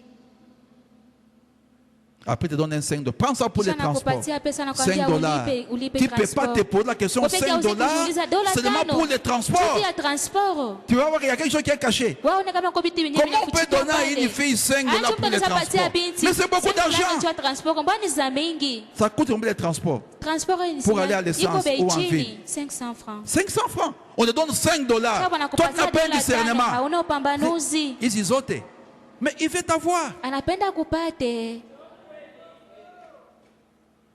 Tu n'as jamais pensé comme ça? Wow, 5 $, c'est 12 500. Autour de 2000, c'est Dola beaucoup tano ni d'argent. 12,500 Ça fait combien de francs. transports pour aller à l'essence? Chaque jour, 1000 francs. Inaweza kuwa nakusaidia kwenda Tu as jamais pensé à siku ça? ngapi? 5 $? 5 $. Bon, mais comme tu n'as pas la parole en Lakini toi, vile hauna neno ndani tu yako. penses que ni motu mwema. Motu mwema, attends qu'elle va te dire qu'il t'aime. Il est 5 $, il y a qui t'a quoi kuku. Atakwambia kumbuka kuku yangu. Vous connaissez l'histoire de kumbuka kuku? Eh? Le temps me fait défaut. Mtena Eh? nikosea. Le fils du patron Ule mtoto wa tajiri qui avait volé pour son père, mwenye aliiba babake, le domestique a vu, kisha mtumishi wa mnyumba akaona, il veut t'accuser à papa. akamwambia nenda kuchongea kwa Il ne baba. m'accuse pas. Akasema Bon, hapana, si tu ne veux pas que je usinichongee. t'accuse, Kama haupendi tu vas commencer à nikuchongee, faire mes travaux. utakuwa unaanza fanya kazi zangu.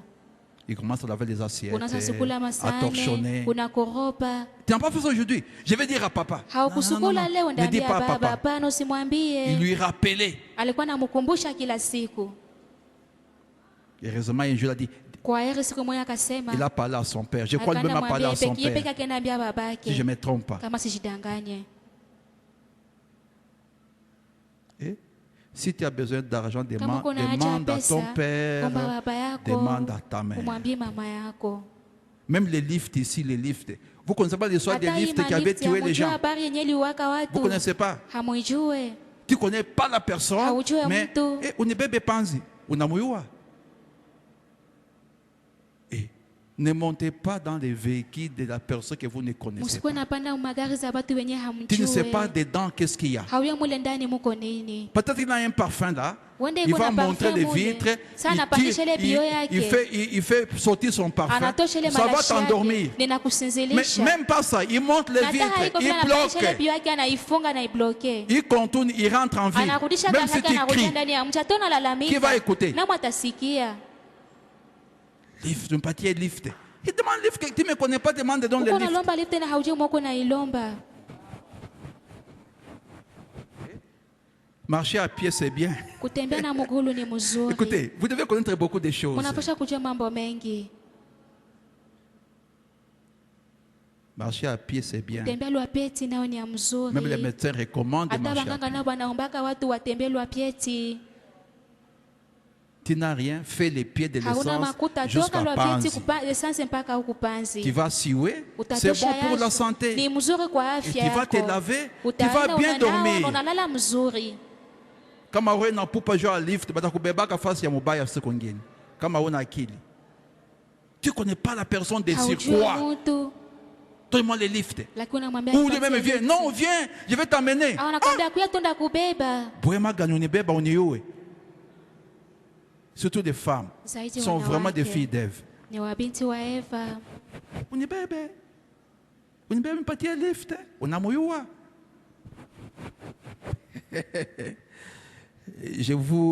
comment je vais dire, je vous décourage. na wafadhaisha. Hata unachoka ye mama, umuyue, piga yako pie. Achana malift. Umuyue. Et il va bloquer les portières. Atafunga ile mlango yake haitafunguka. Unataka fungula anaponda kidole. Utajitosha mule ndani. Et faites attention les jeunes filles. Fanya angalisho vijana binti.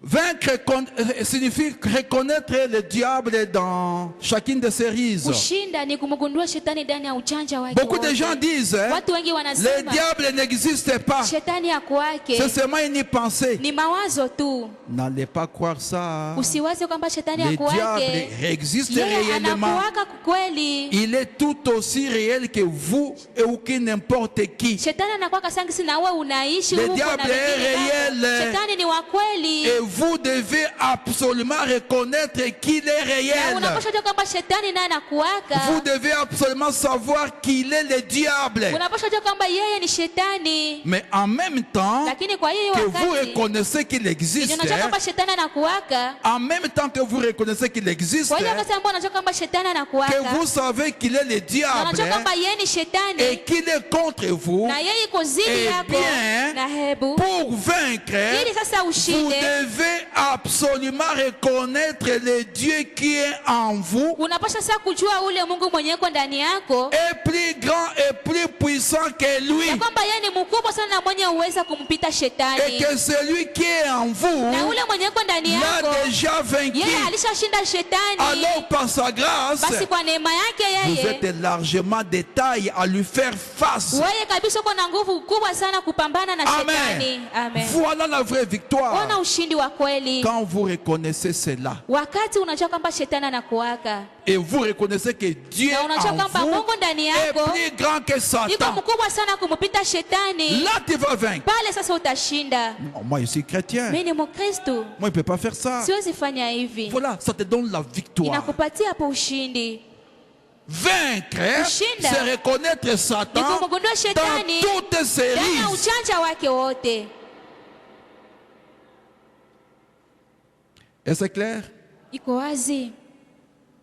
Vaincre, Kushinda c'est reconnaître ni Satan kumjua dans shetani toutes ses rises. ndani ya ujanja wake wote. Comment il fait pour attraper les gens? Anafanya Comment kaji il wa fait pour papate venir? batu, anafanya kaji wa kuye. Regardez l'oiseau, Mwangalie ndege, le serpent. nyoka. Il mange l'oiseau, n'est-ce pas? Nyoka sinakulaka ndege. Toi, tu dois savoir, tu es forestier.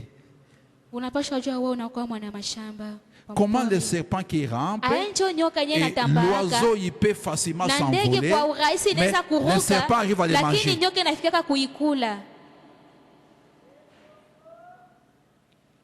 Il va écarquiller les yeux, Itatobola macho yake, il avance lentement. inasonga polepole. Et l'oiseau, Na ndege tu iko et pale le poisson haijue. avance Na lentement. nyoka iko nasonga Mais sûrement, polepole. il a fixé les yeux Ilishaipatia macho yake na iko na yangalia tu. lentement. Iko nasonga Après, polepole. pouf, Kisha inainasa. et il le mange. Na inaikula.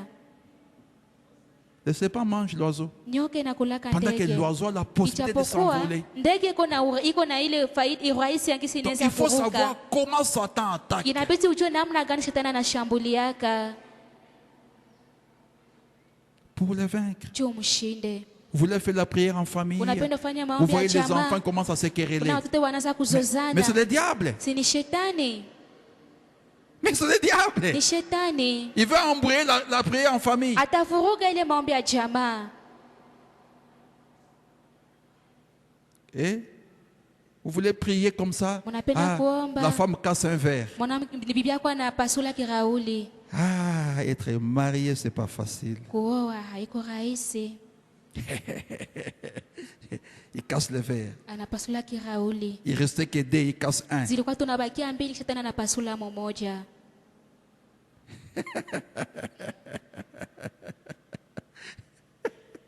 Comment vaincre?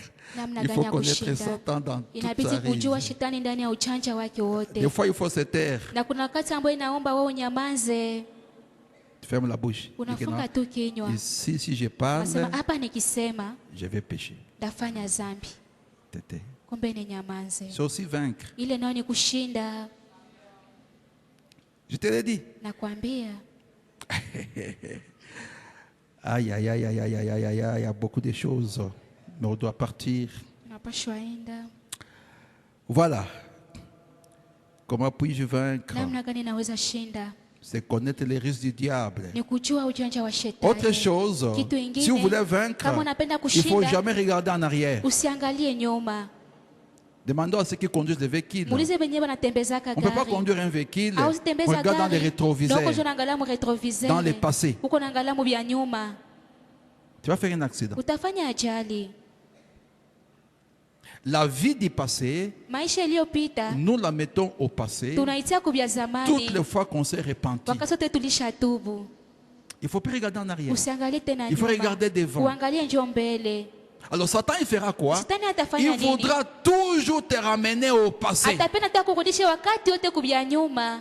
Ah, tu avais fait ça. Ulifanyaka Tu hivi. avais encore fait ça. Ndio kafanya tena Dis, hivi. oui, j'avais Mwambie, fait sio ça. nilivifanyaka, Mais je me suis repenti. lakini nilishatubu. Et tu vas le vaincre. Na pale utamshinda.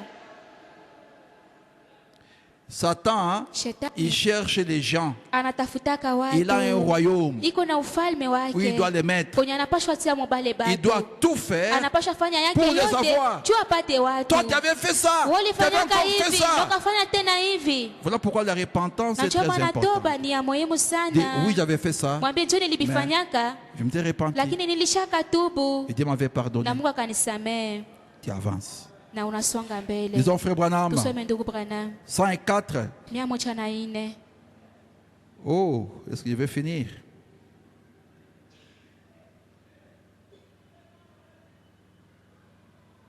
« 104, on descend. Regardez, il a eu à subir cette tentation. Yesu naye alipata Le hiyo savez-vous? majaribu, La Bible dit qu'il a été tenté comme nous, Biblia en inasema Yesu toutes choses, alijaribiwa kama sisi mu mambo yote sans commettre les péchés. bila yeye kufanya dhambi. Il a été tenté comme nous. Alijaribiwa kama Il sisi. était tenté par la boisson. Alijaribiwa Il na était tenté pombe. par les femmes. Alijaribiwa Il na était tenté wanawake. par tous. Alijaribiwa na Par quoi wote kama vile on peut être wewe. tenté. Kama vile tunaweza Il a eu kujaribiwa. toutes les mêmes tentations que nous. Alipata zile jaribu kama sisi. Il était un homme, Yeye alikuwa mtu. mais il est resté malgré tout Lakini haijalishi ile irréprochable. utakabakia Oui, bila lawama. monsieur. Ndiyo Bwana. Vaincre Kushinda, signifie maana yake, reconnaître le diable Kumjua shetani dans chacune de ses ndani ya rises. kila ujanja wake.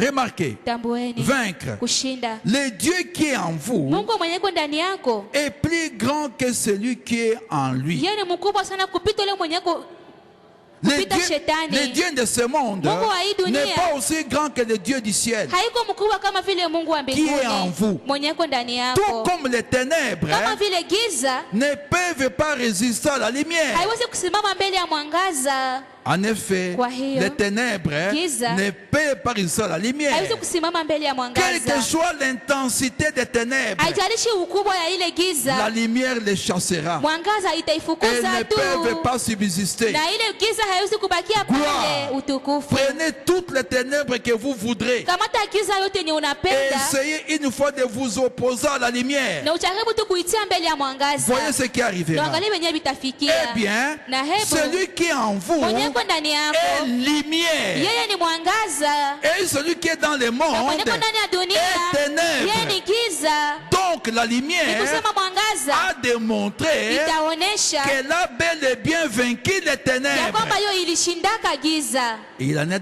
de même de l'homme qui est en Christ Na nikazalika kwa mtu mwenye yuko na Kristo. et qui sait qu'il a vaincu les choses du monde. Na anajua kwamba alishinda mambo ya ulimwengu. Amen. Vous Amina. n'êtes plus liés par ces choses. Wewe haufungani tena na vitu vya Vous dunia. êtes libres. Uko huru. Marchez dans la Wewe lumière. utembea ndani ya Comme mwangaza. il est lui-même dans la Kama vile lumière. yeye mwenyewe yuko ndani ya mwangaza. Alors le sang de Jésus-Christ nous purifie de tout Na sasa péché. damu ya Yesu natutakasa kwa dhambi Et yote. nous sommes mutuellement en Na communion. sisi kwa sisi wenyewe tuko ndani ya ushirika. Voilà, Njoo ile. c'est ça. Njoo ile. Celui qui est en vous Mwenye yuko ndani est yako. plus grand Yeye que ni celui mkubwa qui est dans le sana monde. kupita mwenye yuko ndani ya hii dunia. Mais si vous regardez en Lakini arrière kama unaangalia nyuma et que vous sentez la condamnation na unasikia hukumu ndani yako dans ta vie du passé, ndani ya maisha eh iliyopita, bien vous êtes encore dans le ni monde. kusema angaliki mudunia. Je reprends. Narudilia. Celui qui est en vous Mwenye yuko ndani est yako, plus grand yeye ni mkubwa que celui qui est dans sana le monde. kupita mwenye yuko ndani ya hii Mais si dunia. vous regardez en Lakini arrière, kama unaangalia nyuma, ta vie passée donc, maisha yako et iliyopita, que vous sentez la condamnation, na kisha unasikia hukumu, eh bien, na vous hebu êtes encore dans le monde. ungaliki ulimwengu. Par contre, hein, Kwa hiyo kinyume kinyume ya ile, si vous vivez au-dessus de ces choses, kama unaishi juu ya ile mambo yote iliyopita, c'est donc que celui qui est en vous vous a conduit jusqu'au-dessus des ténèbres. ni kusema mwenye yuko ndani yako alikuongoza juu sana kupita giza, Comme les lys kama vile ua la qui est gondeni au-dessus des ténèbres et de la ambao boue. iko juu ya giza ya Il matope, est au-dessus des ténèbres et des eaux boueuses. iko juu ya giza ya matope ya maji. Il est dans la lumière. Yeye iko ndani ya Il nuru, reflète la beauté qui avait été mise en lui avant même qu'il quitte la boue. na anaonesha sele urembo ilikuwa ndani yake mbele atoke ndani ya hiyo matope. Amen. Amen. Voilà. Njoo ile, C'est ça les amis. njoo ile marafiki. Laissez-moi finir ici, Wacha pardon. nimalizie hapa samani. Il dit, Anasema, je me sens comme un chrétien rempli de cris de Nasikia joie. kama vile Mkristo Hein. anajua na Là, kelele za furaha là, je me hapo. sens comme un chrétien. Nasikia kama vile Mkristo Là, pale, je me sens comme nasikia kama vile rempli de Mkristo cris de joie. ambaye anachana kelele za Ce qui shangwe.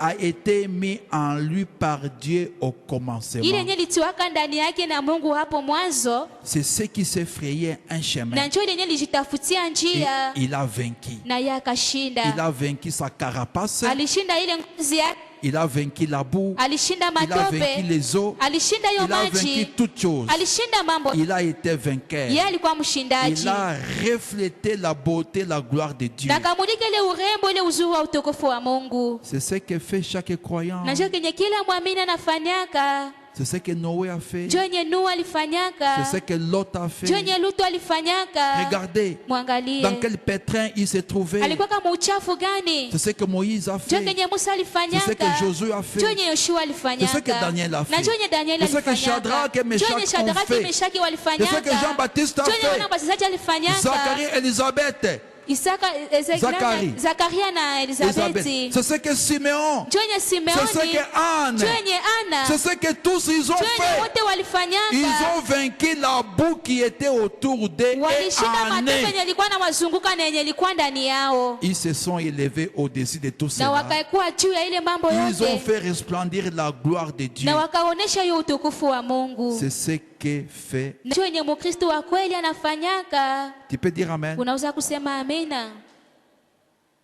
Faut on parle de Simeon. Ndio Bwana anasema juu ya Simeoni. Quand Marie est venue faire consacrer Jésus, Wakati Maria alikia kumwombea faut on me Yesu, dit, ndio Bwana anasema les femmes s'écartaient d'elle. wanawake walikuwa wanaenda mbali na Maria.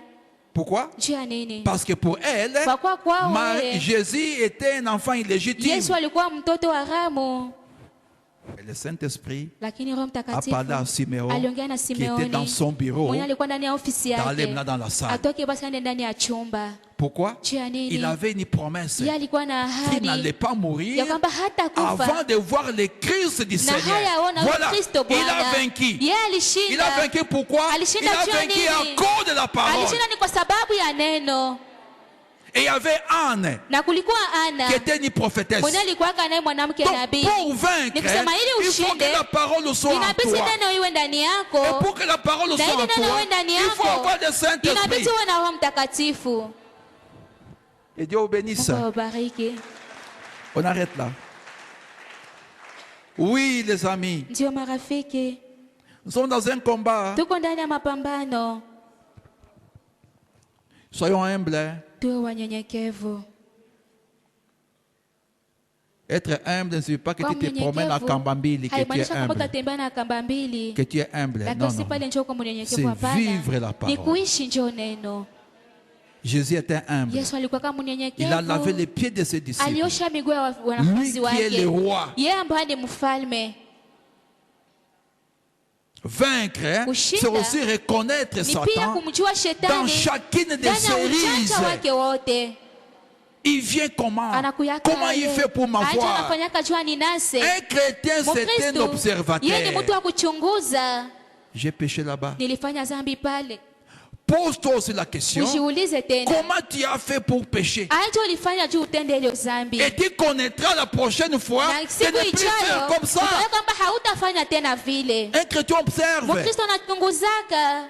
Ah, j'ai péché parce que j'ai fait comme Nilifanya ça. dhambi juu nilifanya hivi. Ah, donc prochainement, Ni kusema siku ijayo je ne ferai plus ça. sitafanya tena hivi. Voilà, tu vas vaincre. Na pale C'est utashinda. reconnaître Ni Satan kumjua dans shetani chacune ndani ya de ses ujanja wake rises. wote. Il y a un endroit plus beau qu'un jour. Et par la foi nous pouvons le voir. Car les pères nous attendent sur le chemin pour nous préparer là un palais. Bientôt dans la douceur, nous nous rencontrerons sur cette rive. Bientôt dans la douceur, nous nous rencontrerons sur cette rive. Bientôt dans la douceur, nous nous rencontrerons sur cette rive. Bientôt dans la douceur, nous nous rencontrerons. Levez les mains pour l'adorer. À notre généré Père Céleste, nous offrirons hommage et louange pour les glorieux dons de son amour et les bénédictions consacrées. Bientôt dans la douceur, nous nous rencontrerons sur cette rive. Bientôt dans la douceur, nous nous rencontrerons sur cette rive. Chacun va prier. Kila mmoja ataomba. Dis au Seigneur, Mwambie Bwana, donne-moi ta vie, nipatie Seigneur. maisha yako. Donne-moi ta vie. Nipatie uzima wako. Parce que j'ai compris. Kwa kuwa Je ne nimeelewa. peux pas vaincre par Siwezi moi-même. kushinda kwa mimi mwenyewe. Donne-moi ta vie. Nipe uzima wako. Aide-moi, Na Seigneur, unisaidie Bwana. à reconnaître Satan, Shetani à le reconnaître kumjua dans chacune de ses rises. ujanja wake wote.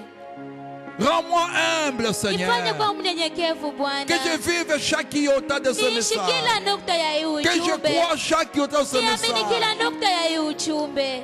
Je le vais, Père. Naipenda Bwana. Prions, Seigneur. Tumwombe Bwana. La douceur. Nous nous rencontrerons sur cette rive. Je vais prier le Seigneur. Nitamwomba Bwana. Crois simplement, mon frère, ma Amini tu soeur. ndugu yangu, dada yangu. Tout est possible Yote inawezekana en ceux qui croient. kwa yule anayeamini. Jésus était un homme comme Yesu nous. alikuwa mtu kama sisi.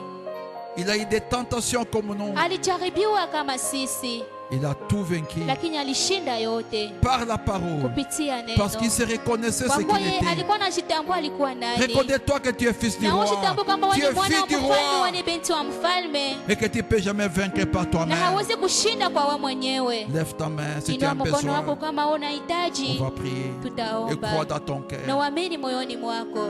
Oh Père, Oh Baba, merci pour la révélation de qui tu es. asante kwa ufunuo ya wewe ni nani. Tu étais 100% homme et Ulikuwa 100% Dieu. asilimia mia mwanadamu na ulikuwa na enea Mungu. Tu as eu des tentations comme nous. Ulikuwa na majaribu kama Et tu sisi, as tout vaincu lakini ulishinda yote par la parole. kupitia neno. Rends-nous humbles, Seigneur. Unifanye kwa mnyenyekevu Bwana, Comme toi tu l'étais. kama vile wewe Jésus. ulikuwa Mungu. Rends-nous humbles. Nifanye kwa mnyenyekevu, Que nous puissions croire toute la parole. tupate kuamini kwa neno yako Nous yote, puissions vivre, Seigneur, Tuishi, chaque Bwana, iota de ces kila messages. nukta ya hii Que nous soyons ujumbe, humbles. tuwe wanyenyekevu, Car nous sommes dans un combat, kwa tuko Seigneur. ndani ya mapambano. Dans cet âge pourri de la Ndani ya kizazi ya kuoza la Mais c'est dans ce même lakini ndani tuna âge hiki où toi tu as dit, ambao celui qui walisema vaincra, yule atakaye je le ferai shinda asseoir ataketi sur mon trône. pamoja nami kwenye Comme enzi moi j'ai yangu, vaincu, kama vile mimi je me suis nilishinda assis na dans le nikaketi trône de mon ndani ya Père. enzi ya baba yangu.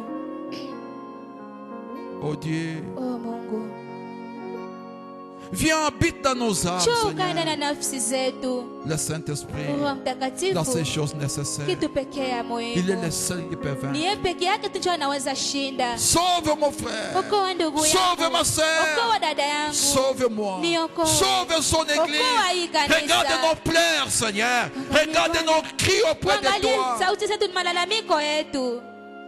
À qui rions-nous encore? Tuende tena kwa nani? Nous venons à toi ce soir encore. Tunakuja kwako hii Pardonne nos jioni. péchés. Same dhambi Pardonne zetu. nos manquements. Same makosa Blanchis-nous yetu. comme neige. Tufanye weupe Et kama baptise theluji. nos âmes Baptiza du nafsi baptême zetu. du Saint-Esprit. Ubatizo wa Roho Au nom Mtakatifu. du Seigneur Jina la Jésus-Christ. Bwana Yesu Que ton Kristo. Saint-Esprit Roho Mtakatifu remplisse wako. cette salle. Jai Au nom du chumba. Seigneur Kwa jina la Jésus-Christ. Bwana Yesu Oh, Kristo. fais-le, Père. Uifanye Quand c'est ta Baba, promesse. kwa kuwa ni ahadi yako. La parole était prêchée, Neno Seigneur. yako ilihubiriwa Il ne peut pas Bwana, rentrer à toi haiwezi tena sans kujia accomplir les kwako buts bila pour kutimiza lesquels tu l'as lengo envoyé, yenye Seigneur. litume na Comment kuyoku. serons-nous des vainqueurs? Namna gani tutakuwa C'est lorsque washindaji? ta vie Ni habite en nous. wakati maisha yako Baptise yako ndani l'âme de yetu. ton Fils Batiza nafsi ya du mwana baptême wako. du Kwa Saint-Esprit. ubatizo wa Roho Au nom du Mtakatifu. Seigneur Kwa jina la Jésus-Christ, Bwana oh Yesu Dieu. Kristo. Baptise l'âme de ta fille Batiza du nafsi ya binti baptême du wako kwa ubatizo wa Roho Saint-Esprit. Au nom du Mtakatifu. Seigneur Kwa jina la Bwana Jésus-Christ. Yesu Pour qu'il Kristo. soit vainqueur. Ili wawe mshindaji. Aide-nous à reconnaître Na Satan, utusaidie Seigneur. kumjua Dans shetani chacune de ses ndani ya rives. uchanja wake wote.